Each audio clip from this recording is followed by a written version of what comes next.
Сәлем достар, берекелі үй каналына қош келіпсіздер. Бүгін мен сіздерге осындай қысқа арналып жабылатын керемет салаттың рецептімен бөлісемін.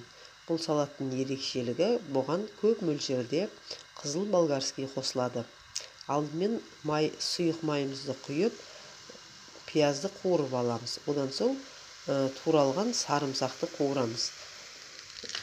Сарымсағымызды қалағанша турауға болады. Содан жақсылап қуырылғаннан соң біз оған қызыл болгар бұрышын қосамыз. Қызыл болгар бұрышын мясорубкадан өткізіп аламыз. 10-15 минут қайнатамыз. Қайнағаннан соң үстіне мясорубкадан өткен қызанақты құямыз. Құйып араластырып тағы да қайнатамыз.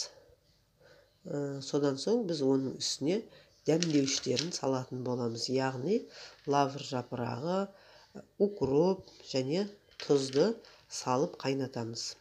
1,5 сағаттан кем қайнамау керек. 1,5 сағат қайнағаннан соң біз оны банкаларымызды стерильдеп жауып аламыз. Бұл салат өте ерекше, түсі де тәбет ашатындай керемет және де дәмі де ерекше. Себебі қызанақтан гөрі қызыл болгар бұрышы бұған көбірек қосылады.